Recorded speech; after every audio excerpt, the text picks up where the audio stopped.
1997 সালে ৩রা এপ্রিল ব্রাজিলের সাও পাওলোতে এক মধ্যবিত্ত পরিবারে জন্মগ্রহণ করেন তিনি। 4 ভাইয়ের মাঝে তিনি ছিলেন সর্বকনিষ্ঠ।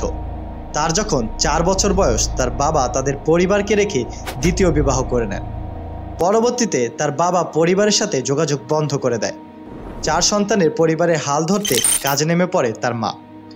প্রথমে কাপড় সেলাই এবং পরে একটি হোটেলে কাজ করে তিনি সংসার চালাতেন এবং 4 ছেলের পড়ালেখার খরচ জোগাতেন।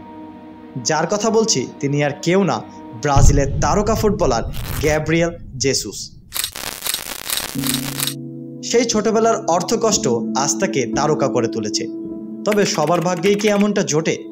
উত্তর হলো না।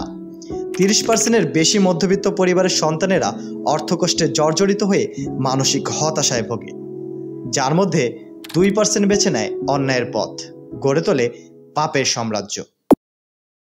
অন্যদিকে আমরা একটা ভালো কলেজ অথবা ভার্সিটি থেকে পাশ করার পরে কোনোভাবে একটা ভালো জব পেলেই বুঝি বাঁচা যায়। জব পাওয়ার পরে ঠিক সকাল 6টায় ঘুম থেকে উঠে রেডি হয়ে নাস্তা না করেই দৌড় মেরে বাসে ধাক্কাধাক্কি করে উঠে জ্যাম পেরিয়ে অফিস পৌঁছায়। শীত, গরম, বৃষ্টি কোনো কিছুই যেন পরোয়া করি না আমরা। আর আসল কথা হলো পরোয়া করার সময়টুকুও নেই। এটাকে নিত্যদিনের রুটিন বলাই চলে।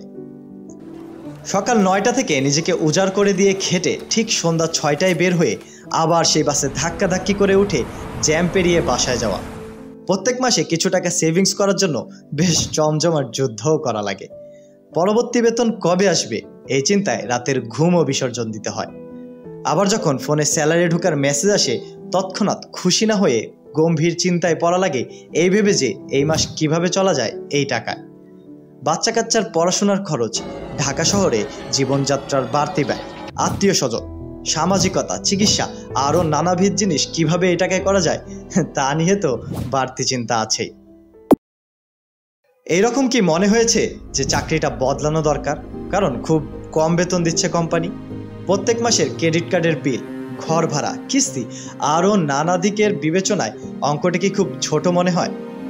অথবা ধরেন একজন স্টুডেন্ট যে কিনা অনেক স্বপ্ন আশা নিয়ে কোনো ডিগ্রি অথবা কোর্স করে এই আশায় যে সে এর মাধ্যমে মোটা অঙ্কের টাকা উপার্জন করতে পারবে।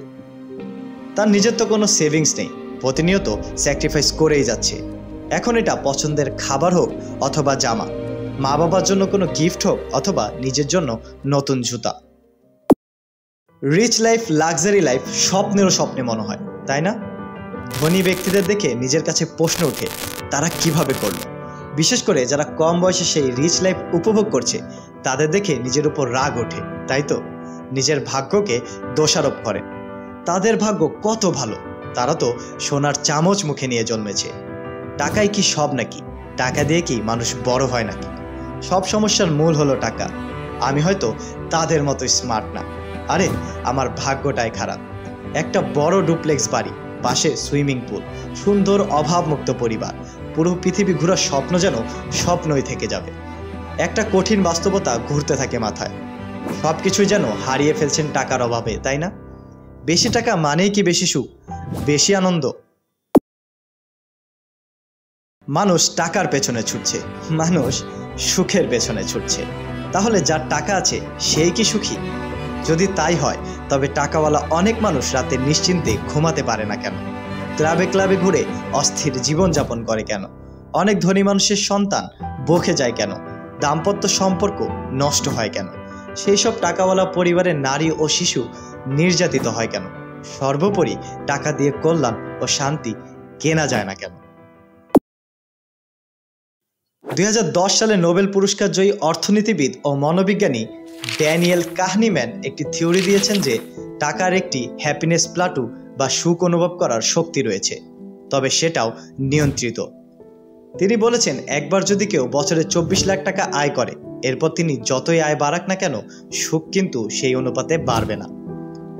আবার 2021 সালে এসে সুখ বিষয়ক গবেষক ম্যাথিউ কিলিংসওয়ার্থ ভিন্নমত ব্যক্ত করে বলেছেন টাকা দিয়ে সুখ বাড়ানো সম্ভব। এখানে কোনো প্লাটু থিওরি কাজ করে না। অনেক আলোচনার পর সম্প্রতি অবশ্য দুজনে মিলে পরস্পর বিরোধী কিন্তু সহযোগিতামূলক একটি গবেষণা উপস্থাপন করেছে, যেখানে দুজনের মতই কিছু না কিছু মাত্রায় সঠিক। এদের মধ্যে কিলিংসওয়ার্থ অবশ্য বেশি সঠিক। অধিকাংশ মানুষের ক্ষেত্রেই বেশি টাকা বেশি সুখ বয়ে নিয়ে আসে। অবশ্য এর মধ্যে কিছু সূক্ষ্ম পার্থক্য রয়েছে।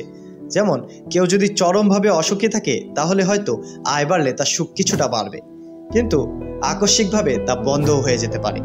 মানুষের কিছু সমস্যা আছে যা টাকা দিয়ে মেটানো সম্ভব নয়। তবে যারা সুখ ও দুঃখের একটি মাঝামাঝি অবস্থানে রয়েছে তাদের সুখ আয় বাড়ার মাধ্যমে কিছুটা হলেও বৃদ্ধি পায়। আর যারা বেশ সুখী মানুষ তাদের সুখ অনেক গুণ বেড়ে যায় আয় বৃদ্ধি হলে। অবশ্য আমাদের দেশে যারা কোটি কোটি টাকা মেরে দিয়েছে, যারা ব্যাংক ফাঁকা করে ফেলেছে, যারা লন্ডনে বা কানাডায় বিলাসবহুল বাড়ি কিনেছে, যারা গরিবের টাকা আত্মসাৎ করেছে, যারা বনবাদার নদী পাহাড় সরকারি সম্পত্তি দখল করেছে, তারা আসলে কতটা সুখী এ প্রসঙ্গে বিশেষজ্ঞদের কাছ থেকে কোনো মতামত পাওয়া যায়নি। অবৈধভাবে টাকা উপার্জনকারীদের হয়তো অনেকেই সুখী নয়, অথচ সুখের ভান করে। অনেকে টাকা আয় করে কিন্তু ভোগ করতে পারে না। আবার কেউ কেউ টাকা আয় করে পারিবারিক কোন্দল ও লোভের শিকার হয়। অবশ্য এমনও হতে পারে যে কারো কারো কাছে যে কোনোভাবে অর্থ আয় আর সঞ্চয়টাই আনন্দে। মূল কথাই হলো সুখী হওয়ার জন্য হাজার কোটি টাকা, BMW গাড়ি বা নিজের হেলিকপ্টার লাগে না, লাগে একটা নির্ভরযোগ্য আশ্রয়, নিরাপত্তা ও জীবনের স্থিতিশীলতা।